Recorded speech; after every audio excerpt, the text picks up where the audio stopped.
I told my coworker Bob that there was a new pizza shop down the street, and he said that since the internet was down, he was down with going there.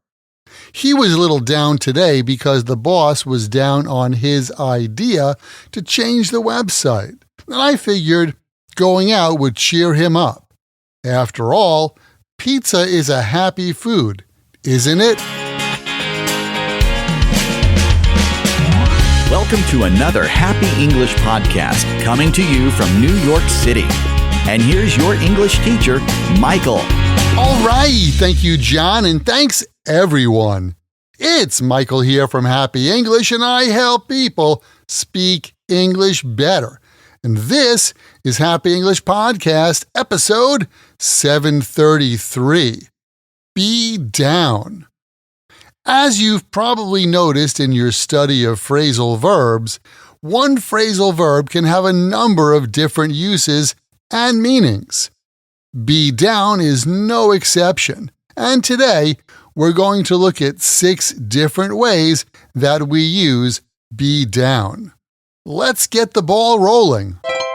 First of all, we use be down when we want to say that something is located at a place which is a certain distance away or located along a certain path.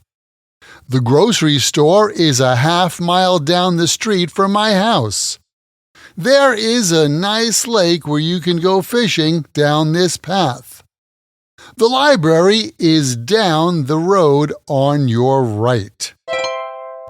We use be down when we want to say that something is not working at the moment. We usually use be down like this when we talk about machines or services like electricity or internet. The power is down, so we need to use candles. I can't watch any videos now because the internet is down. The elevator is down for maintenance today, so I had to walk down the stairs from the 5th floor. Next, we can say that someone is down, which means they are unhappy or feeling blue. I put on that music when I'm down, and it always makes me feel good. Tom was down after hearing the bad news about his company closing. Mary is kind of down because she had a tough day at work.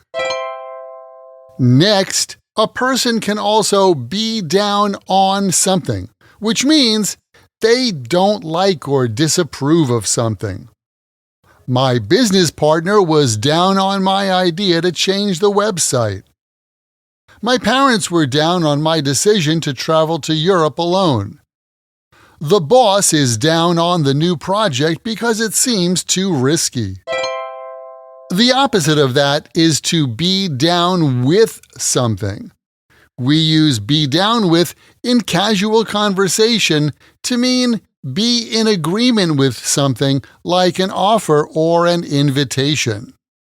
Are you down with going to the bar tonight? I'm down with trying that new restaurant for dinner. Mike is down with the plan to go hiking this weekend. And finally, when we want to indicate a reduced amount or a reduced price, we can say that it is down to that amount or price. Gasoline is finally down to $3 a gallon. Thanks to diet and exercise, my weight is down to 150 pounds after the diet. The number of participants in the workshop is down to just 5 people. Keep in mind, the best way to remember this and any other word or phrase in English is to take that word or phrase, write it in a sentence that's true for you or true in your world, and then memorize your sentences. By the way, can you imagine getting the chance to practice this kind of English with me directly? You can get more practice using your English when you join my Podcast Learners Study Group. There, you can make new friends, join us for live group lessons every week where we practice these podcast lessons together.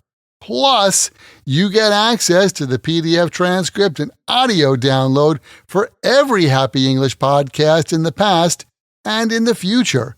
And on top of that, each episode has exercises where you can practice this English point with speaking and writing checked by me. To learn more, just visit myhappyenglish.com and choose podcast lesson 733. Remember, learning another language is not easy, but it's not impossible, and I'm here to help you on your journey. This podcast was brought to you by Happy English. Please visit myhappyenglish.com. Show your support for Happy English by leaving us a review. Get English, get happy, Happy English.